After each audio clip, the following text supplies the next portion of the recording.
जैसा कि आप लोगों ने पिछले एपिसोड में देखा कि आउशु वहां से भाग जाता है, जिसके बाद मास्टर बाइलोंग को अपनी और आउशु के बारे में बताता है कि कई साल पहले आउशु बहुत ही घमंडी और बेरहम था। वो इंसानों को सिर्फ मजे के लिए मारता था और उसने उन लोगों को भी मारा जिनसे वो प्यार करता था। जिसके बाद जब वो अपने विलेज वापस आया तो वहाँ पर उससे सब कुछ छिन गया था। जिसके बाद वो मेडिटेशन करने लगा और इस दुनिया के दिक्कतों को खत्म करने के बारे में सोचने लगा और उसे लगता था कि वो इस दुनिया में शांति ले आएगा। और एक दिन उसने आउशु को दोबारा देखा। वो गुआन इन नाम के देवता के साथ लड़ रहा था और उस देवता ने उसे व्हाइट हॉर्स में बदल दिया और उसे दे दिया और उसे एक काम दिया सूत्रा लाने के लिए। वो बहुत खुश था। जिसके बाद उसे 3 और स्टूडेंट्स मिले और वो सूत्रा ले आए। जिसके बाद उसे डाइसिटियन का असली चेहरा दिखा, लेकिन वो तब कुछ कर नहीं सकता था। जिसके बाद दिखाते हैं आउशु दोबारा इंसानों को तकलीफ पहुंचा रहा होता है। तभी अचानक से उसके शरीर की हड्डियां मुड़ने लग जाती है। जिसके बाद वो मास्टर के पास आता है और कहता है कि यह सब मेरे साथ तुम कर रहे हो और तुम मुझे वापस से उस हॉर्स में तब्दील कर रहे हो। जिस पर मास्टर कहते हैं कि मैंने तुम्हारे साथ कुछ भी नहीं किया, पहले भी तुम्हें हॉर्स गुएन इन ने बनाया था और वो मैजिक स्पेल अभी तक तुम पर से हटा नहीं। उन 3 सिल्वर नीडल को मैंने तुम्हारे शरीर में लगाया था, उसी की वजह से वो स्पेल तुम पर काम नहीं कर रहा था, लेकिन अब वो निकल गए हैं तो तुम वापस हॉर्स बन जाओगे। यह सुनकर आउशु रोने लगता है। तब मास्टर उसके अंदर उस नीडल को घुसाते हैं जिससे वो नॉर्मल होने लगता है। जिसके बाद गॉड के कुछ आदमी मास्टर के घर पर आते हैं और उन्हें पता चल जाता है कि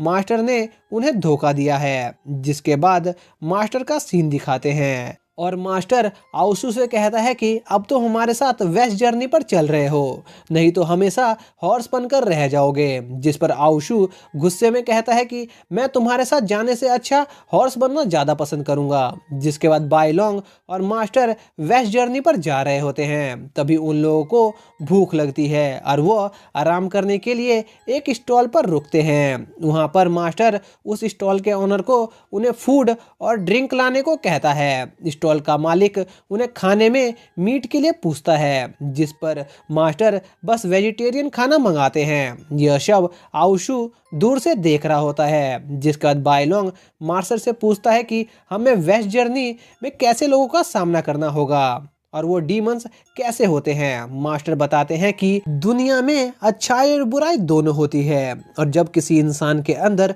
बहुत बुराई आ जाती है तब उन इंसान में से कोई इंसान मरने के बाद डीमन बन जाते हैं और वो इंसानों को खाते हैं। वो रूप बदलने में माहिर होते हैं। जिसके बाद हम देखते हैं कि वहाँ पर बैठे हुए लोग अचानक से अजीब हरकतें करने लगते हैं और वो मीट खाते जा रहे थे।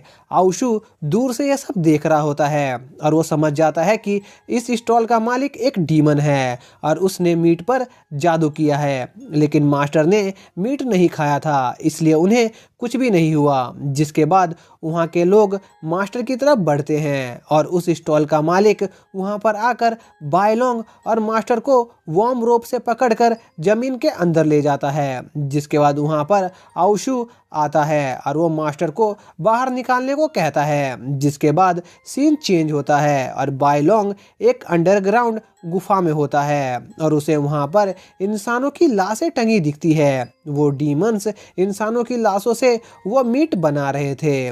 फिर बाइलोंग एक माँ बेटे के डीमन से मिलता है और बाइलोंग उनसे अपने मास्टर के बारे में पूछता है। जिस पर वो डीमन लेडी कहती है कि तुम तो हम डीमन में से एक हो, तो तुम उस इंसान की इतनी फिक्र क्यों कर रहे हो, और कहती है कि तुम हमारे साथ मिल जाओ। एक डीमन बनकर इंसानों का शिकार करने में बहुत मजा आता है, लेकिन बाइलोंग गुस्से में उनको मना कर देता है। तभी उस लेडी डीमन का लड़का बाइलोंग पर हमला करता है और बाइलोंग हवा में कूदता है जिसके बाद सीन शिफ्ट होता है और आउशू और उस डीमन के बीच एक कमाल की लड़ाई हो रही थी, जिसमें वो डीमन आउशू पर भारी पड़ रहा होता है और उसे अपने वार्म रोप में जकड़ लेता है और उसे इधर उधर फेंकता है। जिसके बाद आउशू अपने ड्रैगन फॉर्म में ट्रांसफॉर्म होता है और उसकी कैद से आज़ाद हो जाता है। आउशू अपने ज़्यादा शक्ति यूज़ नहीं कर सकता था, नहीं तो वो वापस उस वाइट हॉर्स में बदल जाएगा। उसके बाद वो डीमन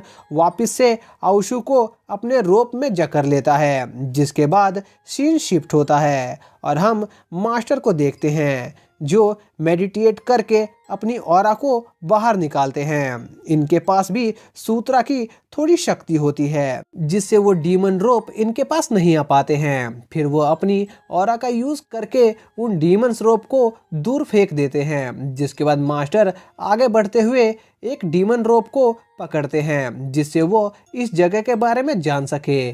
फिर उन्हें इस जगह के पास्ट के बारे में पता चलता है कि कई साल पहले कुछ गांव वालों ने एक फैमिली को जला रहे थे, क्योंकि उनका मानना था कि उस फैमिली की वजह से उनके गांव पर मुसीबतें आती है। जिसके बाद वो सब मिलकर उस फैमिली को जिंदा उस घर में जला देते हैं। जिसके बाद वो फैमिली उन गांव वालों से बदला लेने का कसम खाती है। जिसके बाद वो लोग डीमन बन जाते हैं। जिसके बाद दिखाते हैं वो डीमन लेडी बायलोंग को पकड़ने की कोशिश करती है और बायलोंग उन रोप से बचते हुए उस लेडी पर हमला करता है कि तभी वो लेडी अपने मुंह से एक लिक्विड बायलोंग की आंखों पर फेंकती है, जिससे बायलोंग को काफ़ी तकलीफ हो रही थी और वो कुछ देख नहीं पा रहा होता है। जिसके बाद वो लेडी डीमन उसे खाने के लिए उसके करीब आती है। तभी बायलोंग अपने ड्रैगन स्पिरिट का यूज़ करता है और वो दोनों डीमन दूर हट जाते हैं। जिसके बाद बायलोंग आवाज़ सुनकर उस लेडी डीमन के बेटे पर हमला करता है, जिससे वो डीमन जलने लगता है। अपने बेटे को जलता हुआ देखकर उस लेडी डीमन को पास्ट का सीन याद आ जाता है कि कैसे उनको और उनके छोटे बेटे को जिंदा जला दिया गया होता है। जिसके बाद वो गुस्से में आ जाती है और ये एपिसोड यहीं पर एंड हो जाता है। तो दोस्तों, अगर आपको ये वीडियो ज़रा सी पसंद आई हो तो प्लीज़ वीडियो को लाइक कीजिए और चैनल को सब्सक्राइब कीजिए। तो मिलते हैं अगली वीडियो में। Till then, bye.